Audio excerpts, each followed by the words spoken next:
Salut tout le monde, c'est Raito, on se retrouve pour la review du chapitre 138 de Fortress of the Apocalypse, la suite de Nanatsu no Taizai, et ça y est, on y est enfin, on sait maintenant, en tout cas on voit enfin les enfants de Diane et de King, et il faut qu'on en parle. En tout cas n'hésitez pas à liker la vidéo si jamais elle vous plaît, à vous abonner si vous aimez Nanatsu no Taizai, on va faire des reviews chaque semaine, et donc c'est parti, let's go. Bon, plusieurs choses à dire sur le chapitre, mais avant de parler de la famille de Diane et de King, on va parler un petit peu de Nazien qu'on avait revu du coup post-ellipse, qui avait un petit peu changé au niveau du chara design et qui actuellement vit au sein de la forêt du coup des fées, et il est avec Chioré qui est du coup l'une des filles de Diane et de King, parce que oui ils ont eu plusieurs enfants et on va le voir dans le chapitre, mais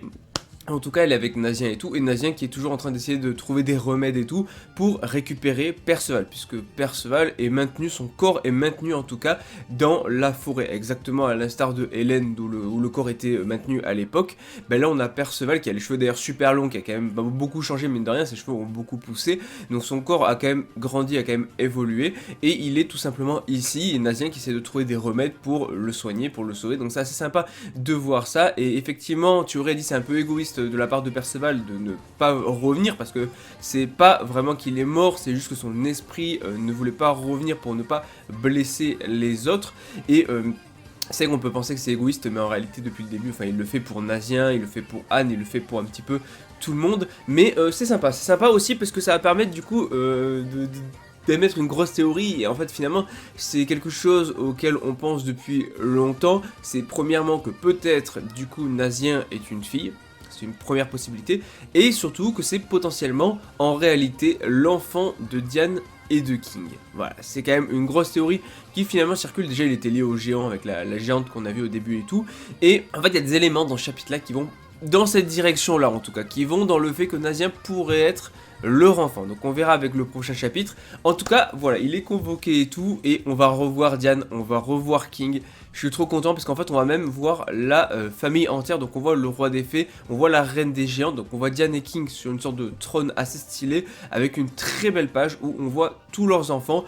et donc ils ont 7 enfants. Ils ont Chioré, ils ont également une fille qui ressemble énormément à Diane, c'est littéralement Diane mais en plus petite quoi. Ils ont également une autre fille qui est elle aussi une géante. En fait c'est marrant parce qu'ils ont à la fois des géants et à la fois des fées, ce qui est logique puisque c'est une fée et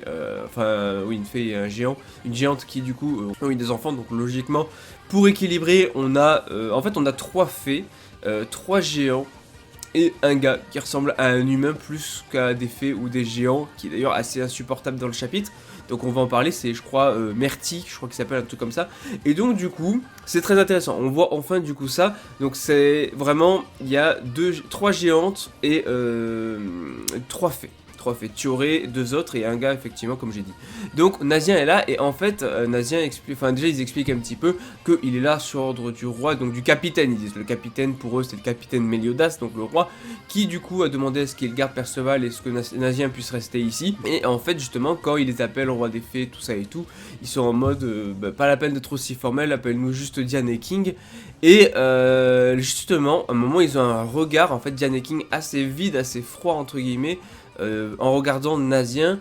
dans le sens pour eux c'est leur enfant qu'ils ont dû perdre à un moment ou à un autre. Vraiment il y a un lien, et ce qui est bizarre c'est que du coup les géants ne réagissent, en fait non, en fait c'est drôle parce que sur une case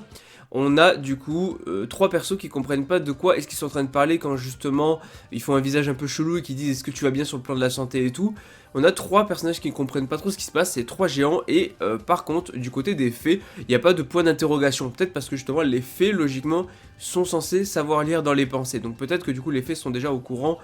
par rapport à Nazien ou autre. Je ne sais pas, mais ce qui est sûr, c'est que vraiment il y a un lien trop fort entre Nazien et Diane et King. Pour moi, c'est clair, il y a forcément un lien, c'est leur enfant ou je sais pas quoi. Mais voilà, franchement, il y a un truc dans le genre. En tout cas, Mertil, lui, il est en mode, on peut pas lui faire confiance et tout. On peut pas tisser de liens amicaux avec lui, parce qu'on se rappelle quand même. Enfin, lui, en fait, ils sont tous au courant a priori de ce qui s'est passé par rapport au passé, donc par rapport à Elbraham, par rapport à Dolores et tout. On sait ce qui s'est passé nous au niveau des humains, les trahisons qu'il y a eu et tout entre les fées et les humains et tout. Donc en fait, Mertil a du mal à passer à autre chose. Donc Mertil, c'est le gars qui ressemble le plus à un humain. C'est ça qui est assez drôle que ce soit lui qui dise ça. on peut pas faire confiance aux humains alors que c'est littéralement celui qui ressemble le plus à un humain parmi les enfants. Et sinon, à la fin du chapitre, en fait, on va avoir quelque chose de assez intéressant, mais il y a des fées qui s'amusent à échanger des bébés humains avec des bébés fées, ce qui peut détériorer un petit peu du coup la relation qu'ils peuvent avoir, et Myrtille va le prendre très très mal et tout, il va menacer littéralement du coup l'une des fées, et Nazien du coup va essayer de l'arrêter en mode c'est bon, désolé mais voilà on peut, enfin tu vas trop loin et tout, pas besoin d'aller jusque là, la violence ne résoudra rien,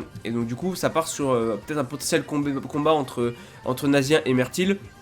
Et en fait, bah, elle est là tuerie en mode c'est tellement amusant, genre au lieu de les arrêter, genre juste elle se trouve ça amusant. Alors est-ce qu'on aura un combat, je sais pas, mais en tout cas c'est un chapitre que je trouve vraiment très intéressant parce que finalement on a enfin... en fait il se passe pas énormément de choses, mais juste le fait de voir, de découvrir en fait la famille de Diane et de King, bah ça fait plaisir de fou. Je veux dire, c'est quand même des personnages qu'on suit depuis le début. On parle de 2 des 7 péchés capitaux dont on n'avait jamais vu les enfants dans la vraie dans la série originale. Parce qu'autant on avait vu Lancelot, on avait vu Tristan, donc on avait déjà vu des enfants de la Next Generation, tu vois, mais on n'avait pas vu du coup les enfants de Diane et de King, et donc ils apparaissent enfin. Voilà, on a un arc dessus, l'arc Nazien c'est avec l'arc Diane, King et tout, ça va avec, donc avec la forêt des fées, donc leurs enfants. Et ça je trouve ça très cool, ça fait plaisir quand t'es fan de Nanatsu d'avoir ce genre de choses, on va pas se mentir, c'est juste trop bien. En tout cas, j'ai très hâte du coup d'avoir le prochain chapitre pour vous en parler. En tout cas, on n'oublie pas, mais Nanatsu c'est juste une grosse masterclass encore une fois, et la suite est vraiment excellente, et d'ailleurs on parlera peut-être de l'anime, dites-moi si vous voulez que je parle de l'anime ou pas, mais très hâte d'avoir la suite.